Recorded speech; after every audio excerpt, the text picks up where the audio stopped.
नाम ज़बान खल्क और मैं हूँ आपके साथ मुनीज़ मोइन। जिस तरह के आप देख सकते हैं कि मैं इस वक्त रेस्क्यू 1122 हेडक्वार्टर्स में मौजूद हूँ और यहाँ पर नेशनल रेस्क्यू चैलेंज 2024 का आगाज़ हो चुका है। आगाज़ सुबह सवेरे से ही हो गया था, जहाँ पर मुख्तलिफ टीमें हिस्सा ले रही हैं।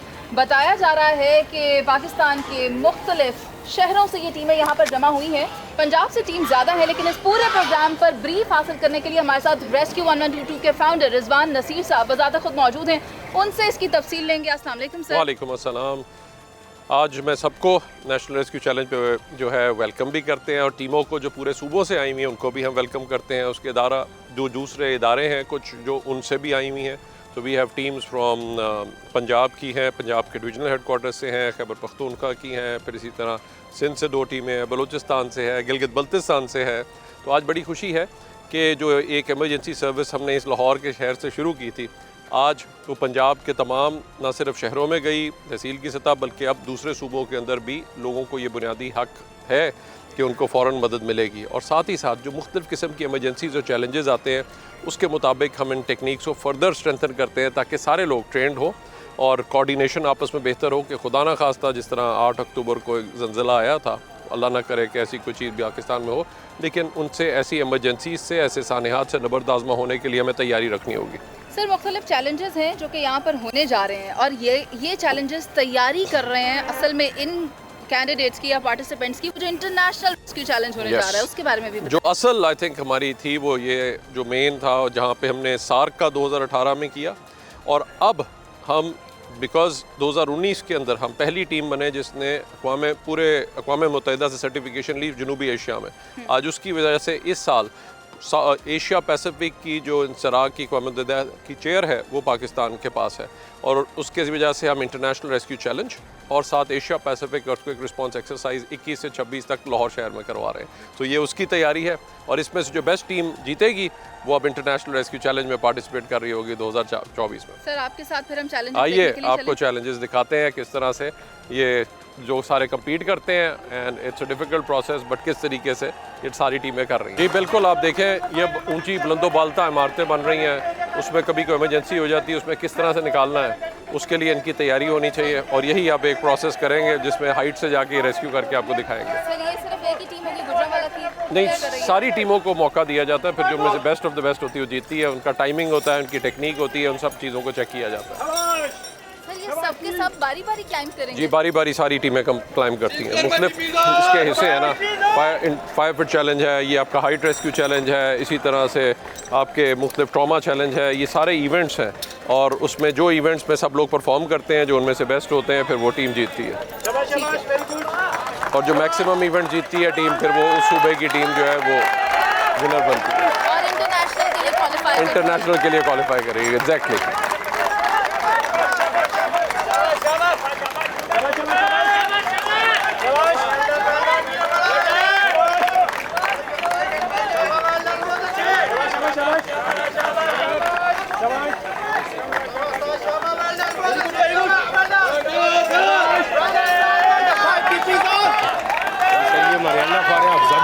ये पर्सनल प्रोटेक्टिव इक्विपमेंट आप इस्तेमाल कर रहे हैं, तो ये जिस वक्त कर रहे हैं तो सारा जो उन्होंने पहना है बाकायदा क्लाइंबिंग का गियर होता है, सारा उन्होंने पहन के अपना अब जा रहे हैं इस प्रोसेस के लिए, रेस्क्यू करने के लिए।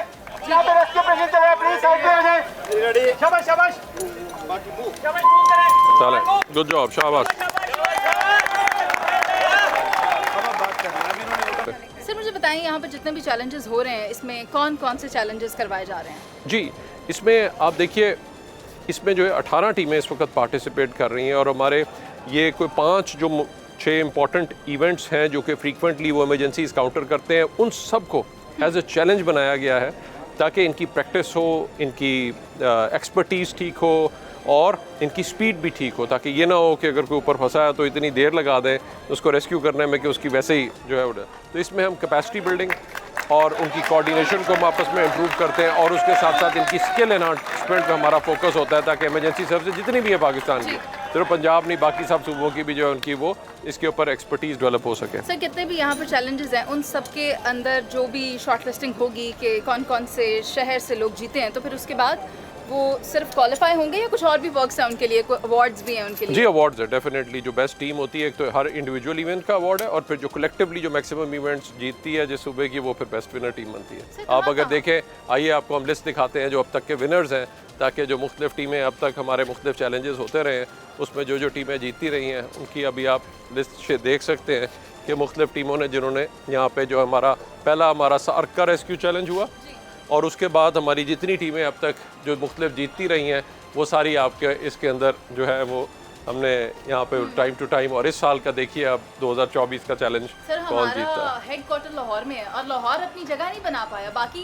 शहरों में तो हेडक्वार्टर नहीं होगा। हम सबको अपॉर्चुनिटी देते हैं और ये इक्वल अपॉर्चुनिटी, और बल्कि जहाँ पे पंजाब की हम अपनी एक टीम भी बना सकते थे, लेकिन हम पंजाब के सारे डिविजनल टीम्स बनाते हैं ताकि दूसरे सूबों को इक्वल अपॉर्चुनिटी मिले और उनको भी पूरा मौका मिले कि वो अपनी एक्सपर्टीज़ दिखा सके। और साथ ना सिर्फ ये कि हम पंजाब से एक टीम हो, बल्कि कम से कम हम 9 टीमें बनाएं ताकि खुदा ना खास्ता कहीं पे भी अगर कोई ऐसी इमरजेंसी होती है तो हमारी पूरी टीमें वहाँ पे पार्टिसिपेट कर सकें। मेरा ख्याल है लेकिन ज़्यादा इंकरेजमेंट की ज़रूरत लाहौर की टीम को है। बिल्कुल ठीक है, वो शायद अपना घर समझे बैठे हैं इस जगह को और उस तरह से पार्टिसिपेट। तो सर अब ये जो आपने हमें टीम्स दिखाई, ये तो चले आपने वो जो पाकिस्तान में जो भी टीम्स बन रही हैं उनका बताया, जो बाहर से आते हैं रेस्क्यूअर्स यहाँ पर इंटरनेशनल चैलेंज के लिए, वो कौन कौन से ममालिक से आते हैं?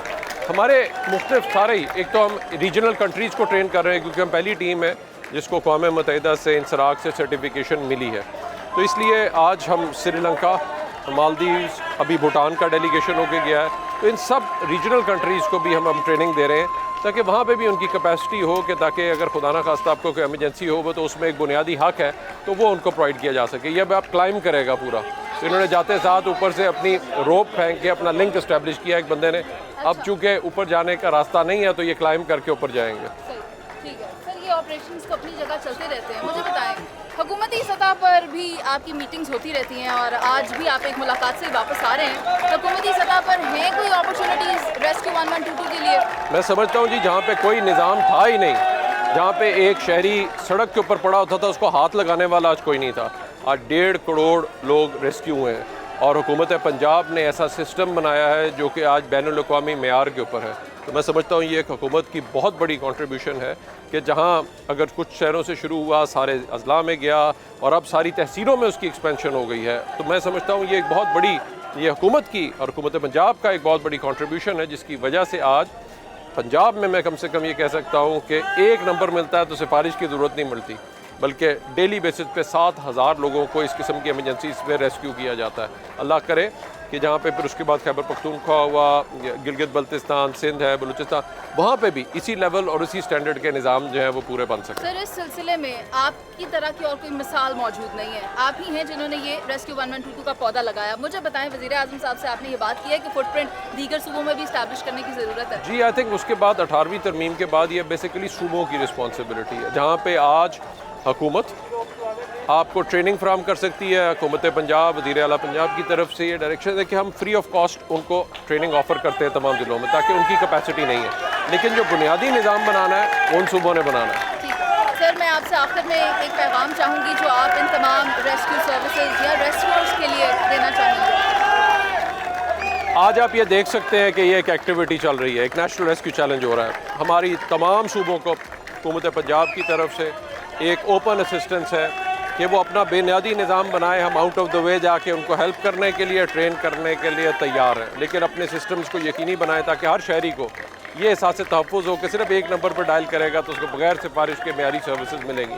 दूसरा, हम इस पूरे रीजन में, चूँकि पहली टीम है क़ौम मुत्तहिदा से सर्टिफाई होने वाली जनूबी एशिया के अंदर, ये तमाम जनूबी एशिया की कंट्रीज़ को भी हम ऑफ़र करते हैं कि उनको भी जिस वक्त भी ट्रेनिंग की असिस्टेंस की ज़रूरत हो तो हम उनको ये ट्रेनिंग असिस्टेंस प्रोवाइड करने के लिए तैयार हैं, ताकि वहाँ पे भी लोगों की कैपेसिटी हो कि वहाँ पे भी वो इमरजेंसी से नबर्द आज़मा हो सके। बहुत शुक्रिया नाज़रीन, इस खूबसूरत मैसेज के साथ एक ब्रेक पर चलते हैं, वापस आएंगे।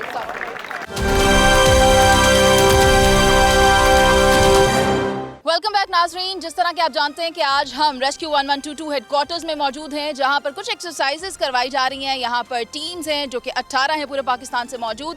मेरे साथ इस वक्त यहां पे फारूक साहब मौजूद हैं जो कि टीम को ब्रीफ कर रहे हैं चैलेंज से पहले। तो अस्सलाम वालेकुम फारूक साहब। जी वालेकुम सलाम। ये नेशनल रेस्क्यू चैलेंज है। ये टीम इस वक्त हम लाहौर टीम के सामने खड़े हैं लाहौर टीम का और साहिवाल टीम का कंपटीशन है और इस कंपटीशन का जो बुनियादी मकसद है वो रेस्क्यूअर्स की सलाहियतों को बेहतर करना है। सो पूरे पाकिस्तान की जितनी एमरजेंसी सर्विसेज हैं, अगर कोई डिज़ास्टर हो, अगर कोई एमरजेंसी हो, तो हम जब रिस्पॉन्स कर सकें तो ज़्यादा से ज़्यादा लोगों की जानें बचा सकें। तो इस वक्त लाहौर को जो रिप्रेजेंट कर रहे हैं वो हमारे बिल्कुल साथ खड़े हैं, तो मेरी ख्वाहिश होगी आप उनसे बात करें। क्यों नहीं सर, हम बात कर लेते हैं। अस्सलाम वालेकुम। वालेकुम सलाम। क्या नाम है आपका? ज़फ़र रज़ा लफ़ार। थोड़ा मुश्किल नाम था। ज़फ़र रज़ा लफ़ार, लाहौर डिवीज़न। ओके ज़फ़र भाई, मुझे बताएं कि ये जो चैलेंज होने जा रहा है ये क्या चैलेंज है? ये जो मेरा ख्याल है ये फायर सूट्स हैं। ये बेसिकली फायर फिट होता है जो रेस्क्यूअर को फिट रखता है ताकि सर्विस में आप बेहतरीन कारकर्दगी दे सकें। हमने डिवीज़न को विन किया और अब इंशाल्लाह जो हमें वो आल पंजाब, आल पाकिस्तान विन करेंगे इंशाल्लाह। अच्छा, एक टीम में कितने पार्टिसिपेंट्स हैं? टोटल 11 होते हैं। RSO साहब हैं, उसके साथ LFR, बाकी टीम पार्टिसिपेंट है मुख्तलिफ जो सिनेरियो का। देखिए, ये जो इवेंट है ये नेशनल रेस्क्यू चैलेंज है। इसमें KP से लोग आए हुए हैं, सिंध से लोग आए हुए हैं, बलूचिस्तान से लोग आए हुए हैं, गिलगित बल्तिस्तान से लोग आए हुए हैं और इस चैलेंज का बुनियादी मकसद ही पूरे पाकिस्तान को जोड़ना है। सो ये जो लोग हैं they are trained for fire fighting, for rescuing. Yes, ये रेस्क्यू के लिए ट्रेंड है। बाकी सारी इन्फॉर्मेशन देने के लिए हम यहाँ पे मौजूद हैं। ठीक है सर, अब हम दूसरी टीम के पास भी चलते हैं, दूसरी टीम से भी कुछ बातें करते हैं। आए। ओके, अस्सलाम वालेकुम। सलाम। क्या नाम है? मोहम्मद अम्मार। अमार साहब, मुझे बताएं आपकी टीम इस वक्त कितनी एनर्जेटिक है, कितनी पुरज़्म है कि लाहौरियों को हरा देगी? इंशाल्लाह जी, हमारी टीम पहले डिवीज़न साहिवाल से कंपटीशन जीत के आई है, तो हम इनसे फुल एनर्जेटिक हैं और हम इंशाल्लाह ये कंपटीशन ज़रूर जीतेंगे। सिर्फ ये वाला कंपटीशन या इसके अलावा दीगर चैलेंजेस में भी आपके मेंबर्स हैं? नेशनल लेवल पे कंपटीशन हम जीतेंगे, इसके बाद इंशाल्लाह इंटरनेशनल में कम्पीट करेंगे और उसको भी जीतेंगे। तो फिर क्यों ना फारूक साहब कंपटीशन स्टार्ट करवाया जाए?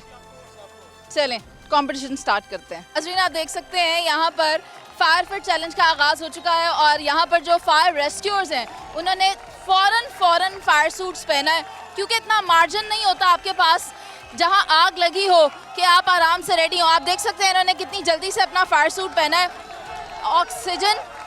ऑक्सीजन सेट किया है और अब ये भागकर ऊपर जाएंगे होजर्स को लेकर। अस्सलाम वालेकुम नामुल्लाह। वालेकुम सलाम।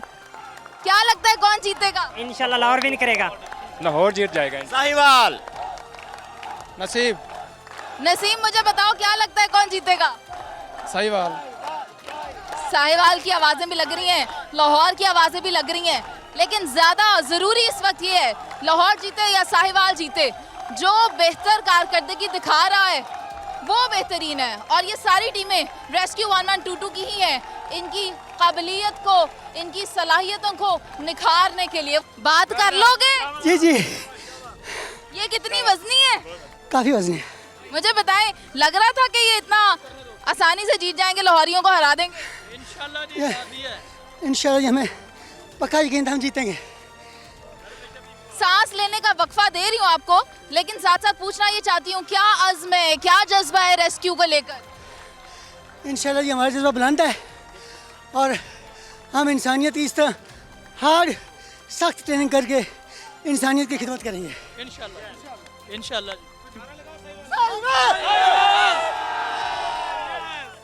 नाज़रीन, आप देख सकते हैं साहिवाल की टीम जीत गई है और कमाल साहब हमारे साथ मौजूद हैं जो इस ऑपरेशन को ओवरऑल लुक आफ्टर कर रहे हैं। सर, मैं आपसे जानना चाहूँगी कि बहुत अज़्म इनका, बहुत हिम्मत है, जज्बा भी हमने देखा कि लोगों को किस तरह से रेस्क्यू करना है। आप मुझे बताएं कि ये जो पूरा प्रोग्राम हो रहा है उसका एजेंडा क्या है, उसका विजन क्या है? उसका जो विजन है कि जो ये पूरे पाकिस्तान में हमारी रेस्क्यू सर्विसेज हैं, they are working for one purpose. तो इनका कोऑर्डिनेशन, आपस में इनका लाइजोन बेहतर करना, इनकी स्किल्स को learning from the experiences of others और एक कम्पिटिटिव एनवायरनमेंट क्रिएट करना ताकि सब लोग अपनी स्किल्स को एनहांस करें, अपने स्टेमिनास को बिल्ड अप करें, बिकॉज ये सारी फिटनेस की गेम है। जितना रेस्क्यू है, this is all about fitness. तो उसके लिए वी हैव मल्टीपल जो चैलेंजेस हैं यहाँ पे, we have, you have seen the fire fit challenge and then we have height rescue from the tower, then we'll have a deep well rescue, trauma challenge, so all challenges, and then we will have swimming and drowning incident को handle करने का जो challenge हो। अस्सलाम वालेकुम। वालेकुम अस्सलाम। फातिमा, कहाँ से आई हैं? मैं मियाँ वाली से हूँ, यहाँ पे मैं ट्रेनी हूँ। ठीक है, मुझे बहुत अच्छा लगा, मैं ये रेस्क्यू एकेडमी में आई हूँ और आज यहाँ पे जो है रेस्क्यू चैलेंज चल रहा है। रेस्क्यू चैलेंज से हमें ये मीन्स के पता चलता है कि ये जो रेस्क्यू चैलेंज है, इससे रेस्क्यू की जो सलाहियतें हैं वो किस तरह की, और हम किस तरह लोगों की जान बचा सकते हैं और किस तरह हम लोगों के काम आ सकते हैं। आपकी टीम ने किसी चैलेंजेस में पार्टिसिपेट किया हुआ है? जी, मेरी टीम ने, क्योंकि हम अभी कैडेट्स हैं तो इस वजह से मेरी टीम ने नहीं किया, लेकिन उससे पहले जब से हमें 2 मंथ हो गए हैं यहाँ पे, तो उस हवाले से हम यहाँ पे ट्रेनिंग कर चुके हैं ये सारी। नाज़रीन, अभी फातिमा सीख रही हैं और ट्रेनी हैं, इसलिए अभी इनकी टीम इन बड़े चैलेंजेस के लिए यहाँ पर नहीं है, लेकिन देख रहे हैं, सीख रहे हैं। हमारे साथ शाज़िया हैं, शाज़िया से भी बात करते हैं। शाज़िया, मुझे बताएं कि क्या जज्बा लेकर आप रेस्क्यू 1122 में आई? हमने ना जब मतलब हम हॉस्पिटल में काम करते थे तो रेस्क्यू वाले ना मुख्तलिफ पेशेंट्स को लेके आते थे, मतलब उनकी बहुत ज़्यादा केयर करते थे। हम जब भी हम इधर उधर कहीं भी देखते थे तो रेस्क्यू वाले ना पेशेंट्स की मतलब बहुत ज़्यादा अच्छी तरीके से केयर करते थे। तो इस वजह से फिर हमें भी बहुत ज़्यादा शौक़ था और कि भी हम भी लोगों के काम आए, उनकी मतलब कि हिफाजत करें, तो उनके लिए मतलब कि उनकी काम आ सके, बस इसी वजह। सिद्रा, एक खातून के लिए ये रेस्क्यू वाली जो एक्टिविटीज़ हैं, ये भाग दौड़, वो ऊपर बिल्डिंग पर चढ़ जाना, आग बुझाना, फायर सूट्स और बिल्डिंग्स गिर रही होती हैं और उसके अंदर जाना होता है, वो सब थोड़ा ट्रॉमेटाइजिंग है, थोड़ा मुश्किल लगता है खातून को। तो आप मुझे बताएं, बीइंग अ फीमेल, इन चीज़ों को आप कैसे देखती हैं? ये वाकई एक खातून के लिए मुश्किल है, लेकिन अगर हम अपने जोश को या जज्बे को देखें, मैं खुद एक हॉस्पिटल में काम करती हूँ, वहाँ पे मैंने एज ए 5 ईयर काम किया है। तो वहाँ पे भी जो पेशेंट्स इस तरह के होते थे और हम वहाँ पे भी कोई सीरियस पेशेंट या कुछ भी, तो हम भी रेस्क्यू को ही बुलवाते थे। उन रेस्क्यूज़ उनमें एज अ फ़ीमेल भी काम कर रही थी, तो उन्हें देख के हमें भी जोश या जज्बा। आपको ऐसा लगा कि रेस्क्यू में ज़्यादा हिम्मत है, रेस्क्यू वाले जो टीम्स हैं वो ज़्यादा डेडिकेटेडली काम कर रही हैं? जी, तो मैं यहाँ पे एंड पे यही कहना चाहूँगी कि जो हम फ़ीमेल हैं तो हम किसी भी मेल से कम नहीं हैं, और हम यहाँ पे जितनी भी फ़ीमेल हैं तो वो मेल के अकॉर्डिंग ही काम कर रहे हैं। तो जो जितनी भी घरों में हैं, जहाँ पे भी हैं, तो मैं उनको मैसेज देना चाहूँगी कि वो बाहर रहें और ख़ुद को बिल्डअप करें और इम्प्रूव करें कि फ़ीमेल मेल से कम नहीं है। तो इंशाल्लाह हम रेस्क्यू में आए हैं, तो हम इंशाल्लाह यहाँ से कामयाब होकर जाएंगे और लोगों की जान बचाएंगे। बहुत शुक्रिया फ़ातिमा जी। यहाँ पे जितने भी ये ट्रेनिंग वगैरह दे रहे हैं, अल्हम्दुलिल्लाह हमने ना ये सारा कर लिया है और हम मतलब कि लड़कों के बराबर ही हम। ट्रेनिंग मुकम्मल हो चुकी है, लड़कों के शाना बशाना खिदमत खल्क के लिए ये ख़वातीन भी तैयार हैं। आइए आगे चलते हैं। वेलकम बैक नाज़रीन, यहाँ पर डीप रेस्क्यू चैलेंज का आगाज़ होने जा रहा है। मेरे साथ यहाँ पर तैमूर साहब मौजूद हैं जो इस चैलेंज को ओवरऑल देख रहे हैं। अस्सलाम वालेकुम तैमूर साहब। वालेकुम सलाम। सर, मुझे बताएं इस चैलेंज के बारे में। डीप वेल रेस्क्यू का सिनेरियो यहाँ पे जो है वो क्रिएट किया गया। बेसिकली हमारे जो सिटीज़ के अंदर और विलेजेस के अंदर बहुत सारे सिनेरियोज ऐसे होते हैं कि कुएं के अंदर बहुत सारे लोग जो है वो काम करते हुए मजदूर वगैरह गिर जाते हैं, या कभी कभी कोई जानवर भी गिर जाते हैं। रेस्क्यू के अंदर टाइम जो है बहुत इंपॉर्टेंट फैक्टर है, तो इस सिनेरियो को इस तरह क्रिएट किया गया है कि कितनी जल्दी कोई टीम तमाम सेफ्टी प्रिकॉशंस को यूज़ करते हुए उस अंदर गिरे हुए लोग को जो बाहर निकालती है। सर, हमने वो वाले इंसिडेंट्स भी देखे हैं जिसमें नमक की कान में, कोयले की कान में हमारे मजदूर फंस जाते हैं और फिर वहाँ पर कुछ केमिकल्स इस तरह के होते हैं कि वो सर्वाइव नहीं कर पाते। उसके लिए क्या तरीक़ाकार है? अभी आप जब ये प्रैक्टिकल देखेंगे तो आप देखेंगे कि हमारे पास एक मीटर्स होते हैं जो चेक करते हैं कि नीचे किस किस्म की गैसेज हैं। जिस तरह की गैसेस होती हैं उनके अकॉर्डिंगली मेजर्स लेके जो हमारी टीम है अंदर जाती है, उसके बाद फिर जो अंदर विक्टिम है उसको वैक्यूएट करके बाहर लेकर आती है। अच्छा सर, यहाँ पर जो टीम्स हैं वो तैयार हो रही हैं, उनकी तैयारी में क्या क्या स्टेजेस होते हैं? सबसे पहले उन्होंने चेक करना है, उन्होंने 360 डिग्री मेजर करना है कि कोई प्रॉब्लम तो नहीं है, यानी जिस जगह पे वो काम कर रहे हैं वहाँ पे कोई ख़तरा तो नहीं है। जब उनको इस चीज़ की श्योरिटी हो जाती है तो उसके बाद फिर वो अपना सारा सिनेरियो यहाँ पे इस्टेब्लिश करेंगे। मीनवाइल जिस बंदे ने नीचे जाना है उसने अपना तमाम पीपी जो पहनना है। जब तक सेटअप स्टार्ट होता है वो बंदा नीचे जाने के लिए तैयार होता है और उसकी पूरी टीम मिल के एक वन एफर्ट के तौर पर उसको नीचे भेजती है और नीचे जाके उस बंदे को विक्टिम को इवैक्यूएट करके वापस लेकर आते हैं। अच्छा, और अगर अंदर पता चले कि कुछ इस तरह की गैसेज है कि अंदर नहीं जाया जा सकता, फॉर इंस्टेंस कार्बन मोनोऑक्साइड जो है वो ख़तरनाक होती है, और कौन कौन सी गैसेज हैं जिनमें कि ऑपरेशन परफॉर्म नहीं होता? नॉर्मली कार्बन मोनोऑक्साइड और इस तरह की गैसेस जो हैं वो मल्टी गैस डिटेक्टर्स जो है वो स्टार्ट करने से पहले नीचे फेंक के उसकी जो कंपोजिशन है उसको चेक कर लेते हैं और उसके बाद फिर अपने मेजर्स लेते हैं कि अब हमें फर्दर क्या करना पड़ेगा, उसके अकॉर्डिंगली आगे डिसाइड करते हैं। सर, यहाँ पर चैलेंज का आगाज़ हो चुका है और ये वो रेस्क्यूज़ हैं जो परफॉर्म करेंगे? जी, ये 360 डिग्री उन्होंने एक सीन असेसमेंट जो है वो कर ली है। उसके बाद उन्होंने अपनी टीम को बता दिया है कि अब आप ये काम स्टार्ट करें।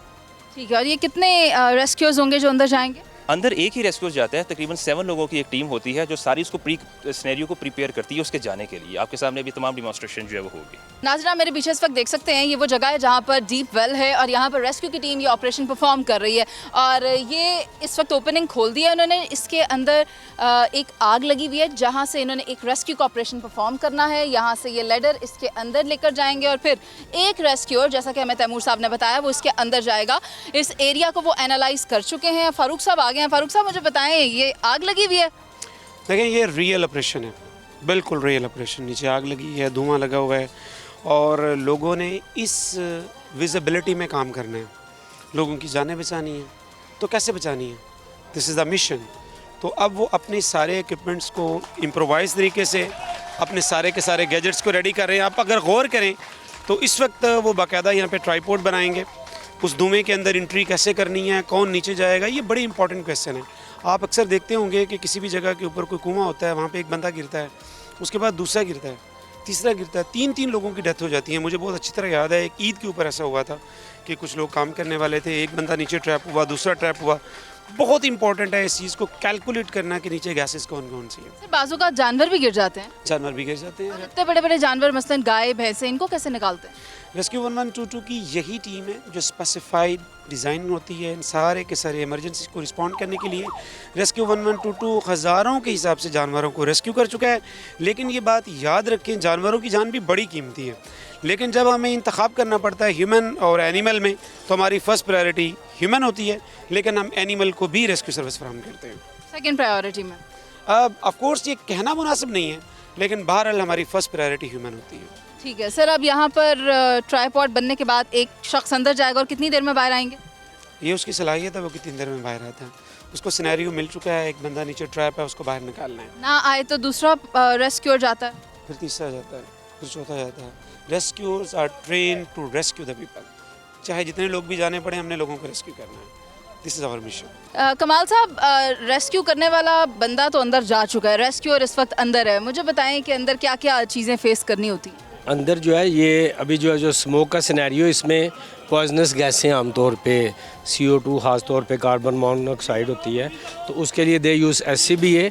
और फिर वहाँ पे चैलेंज होता है डार्कनेस का, तो उसके लिए smoke is doing the both things. और जैसे ये इसका होल कवर है, तो जैसे आप देखते हैं ना, manhole is having a very small opening, तो उसी को हमने इधर रेप्लिकेट करने की कोशिश की है। तो ऑल पॉसिबल प्रैक्टिकल सिनेरियोज जो ये फेस कर सकते हैं in the actual deep well और रेस्क्यू ऑपरेशंस, तो उसके लिए इनको जो यहाँ पे चैलेंज दिया गया है, and they will perform all such things. Sir, मैंने देखा अंदर पानी भी फेंका है उसने, वो किस लिए फेंका है? वो इनके इंसिडेंट के अंदर जो गया है बॉय, उसने बताया कि यहाँ पे एक इस तरह फायर है और आई नीड सम वाटर, कि आप ऊपर से उसको थ्रो करें। So they are having communication with the buddy. Communicate कैसे कर रहे हैं? They have wireless walkie talkies. अगर आप वो देखें ना, जो उनका टीम लीडर है, he is carrying walkie talkie, और इसके साथ जो हमारे रेस्क्यूअर अंदर रिस्पॉन्स कर रहे हैं, उनके पास भी वॉकी टॉकी है। नाज़रीन, आप देख सकते हैं कि इन्होंने ये बंदे को वेल में से निकाला, जो कि एक डमी है, एक अपना चैलेंज परफॉर्म कर रहे हैं। और अंदर से जब कोई बॉडी बाहर निकाली जाती है या कोई शख्स जिसे रेस्क्यू किया जाता है, तो उसके बाद जो फौरी तौर पर करने वाले काम होते हैं, ये लोग वो काम कर रहे हैं रेस्क्यूअर्स इस वक्त। यहाँ पर ब्लड प्रेशर चेक किया जा रहा है। यहाँ पर करीम साहब हैं, तैमूर साहब यहाँ पर हैं। तैमूर साहब से बात करेंगे। सर, इस वक्त ये क्या हो रहा है? अच्छा, आपने देखा है कि किस तरह विक्टिम को जो है वो बाहर निकाला गया तमाम सेफ्टी प्रिकॉशंस को लेते हुए। कोई भी जब विक्टिम बाहर निकलते तो सबसे पहले उसकी मेडिकल कंडीशंस को जो है वो चेक किया जाता है कि अगर उसको सर्वाइकल कॉलर्स लगाने की ज़रूरत है, अगर उसको एक्स्ट्रा ऑक्सीजन की ज़रूरत है, इन केस ऑफ उसके वाइटल साइंस जो है वो चेक किया जाता है। और उसके बाद उसको स्पाइन बोर्ड के ऊपर जो है वो शिफ्ट किया जाता है कि in case of any back problem ज़्यादा ना बढ़े और हम उसको सेफ़ एंड साउंड तरीके के तौर पे हॉस्पिटल पे शिफ्ट कर दें। तो वहाँ से निकालने के बाद वो तमाम वाइटल साइंस चेक करने के बाद जो इमीडिएट फर्स्ट ट्रीटमेंट है वो देने के बाद उसको शिफ्ट करेंगे। हमारे पास पंजाब में कितने ऐसे हॉस्पिटल्स हैं जो कि ये बर्न केसेस और फायर केसेस के पेशेंट्स को टेक करते हैं? तकरीबन तमाम हॉस्पिटल्स के अंदर ये फैसिलिटी जो है वो अवेलेबल है। स्पेशल बर्न केसेस जो है, बर्न यूनिट्स जो है वो सम हॉस्पिटल्स के अंदर स्पेसिफिक जो है बर्न केसेस को यूज़ करते हैं, लेकिन जनरल फायर के पेशेंट्स जो है वो तमाम हॉस्पिटल्स के अंदर जो है वो शिफ्ट किए जा सकते हैं। ठीक है तैमूर साहब, बहुत शुक्रिया। नाज़रीन, आप देख सकते हैं कि ये जो डीप वेल से रेस्क्यू ऑपरेशन था वो इस तरह से मुकम्मल हुआ जब अंदर से अगर कोई शख्स बाहर निकाला जाता है उसको किस तरह से ट्रीट किया जाता है और उसके बाद अस्पताल कामयाबी से मुंतकिल किया जाता है। एक ब्रेक शामिल करते हैं, वापस आएंगे, आप साथ रहिए। वेलकम बैक नाज़रीन। नेशनल रेस्क्यू चैलेंज के ट्रॉमा कॉम्पिटिशन्स यहाँ पर हो रहे हैं। एक ही टीम यहाँ पर है। जब कोई सानहा पेश आता है तो किस तरह वहाँ पर जो मेंबर्स रेस्क्यू के मौजूद होते हैं किस तरह उसको डील करते हैं, किस तरह पेशेंट को फौरी तौर पर हैंडल किया जाता है और फिर उसको एम्बुलेंस में डालकर अस्पताल मुंतकिल किया जाता है, उसका अमली मुजाहिरा हम आपको दिखाएंगे। और यहाँ पर कौन सी टीम है हमारे साथ? कमाल साहब, आज़ाद जम्मू कश्मीर की टीम इस वक्त परफॉर्म करेगी। आज़ाद जम्मू कश्मीर की टीम परफॉर्म कर रही है और कॉम्पिटिशन का आगाज़ हो चुका है। बेसिकली ये एक फाइट का सीन है। किसी बंदे ने उनको देखें वो छुरी मार दी है और वो छुरी उसके थ्रोट पे लगी हुई है, तो उसको कैसे बचाना है, ये उसके रिलेटिव हैं, ये एक्ट कर रहे हैं कि हमारा बंदा मरने वाला है। तो ट्रॉमा चैलेंज के लोगों को ने इसको डील करना है और ये AJK की टीम है, that is not belong to rescue 1122 Punjab. अब उन्होंने इसको डील करना है, प्रॉपर SOPs हैं, वो पहुँच चुके हैं, अब ये टीम आ गई है। नाज़रीन, आप देख सकते हैं कि किसी भी ट्रॉमा को फर्स्ट टाइम में कैसे डील करना है ये हो रहा है इस वक्त। AJK की टीम यहाँ पर मौजूद है और एक शख्स को ये दिखाया जा रहा है कि यहाँ पर छुरी लगी है और उसके अहले खाना यहाँ पर मौजूद है। रेस्क्यू की टीम यहाँ पर आती है और उसको किस तरह यहाँ से उठाकर एम्बुलेंस में मुंतकिल किया जाएगा, आप देख सकते हैं। एक्चुअली ये एक रियल सिनेरियो है कि जब कोई लड़ाई होती है, लड़ाई देखें उसके थाई के ऊपर भी कट लगा हुआ है। एक लड़ाई हुई है, लड़ाई के सिलसिले में एक बंदे को मारा गया है और उसको एक चाकू लगा हुआ है, नाइफ पेनिट्रेट कर गया है, उसके थाई के ऊपर भी कट लगा हुआ है। और उसके बाद जितने लोग रिलेटिव होते हैं वो बड़े परेशान होते हैं, वो टेंशन में होते हैं कि अब क्या किया जाए। अब रेस्क्यू की टीम वहाँ पे पहुँच गई है और कुछ लोगों ने उन्हें बाकायदा डिस्टर्ब किया है ताकि उनकी प्रैक्टिस हो कि हमने रियल इस तरह के जो एक्सीडेंट्स होते हैं, इस तरह के जो हादसात होते हैं, लड़ाई वाले हादसात होते हैं, वहाँ पे कैसे रिस्पॉन्ड करना है। तो ये भी इनकी ट्रेनिंग का हिस्सा है।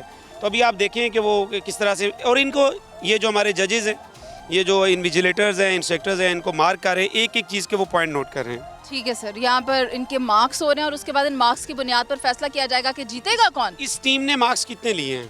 सारी की सारी जो 18 की 18 टीमें हैं, ये उस तरह का कंपटीशन नहीं है जैसे फायर फिट है। ये इस तरह से है कि हर बंदे ने आके परफॉर्म करना है, किस तरह से परफॉर्म किया है, ग्लव्स कैसे पहने हैं, IB लाइंस कैसे लगाई हैं, ऑक्सीजन कैसे लगाई है। वो देखिए एक जो रेस्क्यूर है वो आया, उसने उसको हेड को इमोबिलाइज कर दिया है। तो बेसिकली जब किसी भी शख्स को सर्वाइकल स्पाइन इंजरी होती है तो उसके लिए ज़रूरी है कि उसको आप 15 दिन जाके उठा ना लें। क्या आप उठा लेंगे तो उसका क्या होगा, उसकी स्पाइन उठ जाएगी, तो वो सारी ज़िंदगी के लिए माजूर हो सकता है। तो उसके लिए ज़रूरी है कि उसके सर को जो है वो प्रॉपर इमोबिलाइज कर दिया जाए।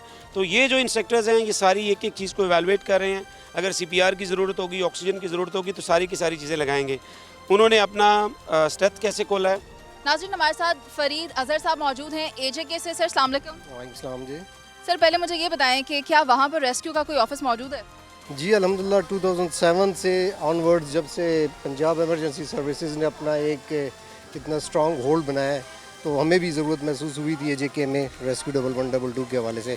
आफ्टरवर्ड्स इनके फुटप्रिंट पे पाँव रखते हुए हमने भी आज़ाद कश्मीर में इमरजेंसी सर्विस स्टार्ट की हुई है, जिसका फर्स्ट बैच हमारा बेसिक 13 लाहौर से LOS से ट्रेंड होकर गया था। बेहतरीन ट्रेनिंग उनको अगर फराहम करनी हो तो उसके लिए टीम्स लाहौर आती हैं? जी लाजमी सी बात है। आपका बेसिक यहाँ पे जो इमरजेंसी सर्विसेज का जो स्टेशन है वो आपके पास लाहौर ही में है। एकेडमी भी फ़िलहाल स्टेबल इस टाइम पे लाहौर में है। तो जितनी भी ट्रेनिंग्स हैं पाकिस्तान के किसी भी पार्ट से आते हैं तो लाहौर ही ट्रेनिंग के लिए अपने कैडेट्स को भेजते हैं। सर AJK में कितने रेस्क्यूअर्स हैं अभी? इस टाइम पे 300 से मोर देन 300 हैं, जिसमें स्टेट डिज़ास्टर मैनेजमेंट अथॉरिटी के साथ कोलैबोरेशन में हम इस प्रोजेक्ट को चला रहे हैं और ऑनवर्ड्स इसको इंशाल्लाह ताला एक्सपेंड करने की कोशिशें जारी हैं। लास्ट हमारे DG रेस्क्यू 1122 ने विज़िट भी किया था, जिसमें सेक्रेटरी साहब से SDS रेस्क्यू 1122 से उनकी मुलाकात भी हुई थी।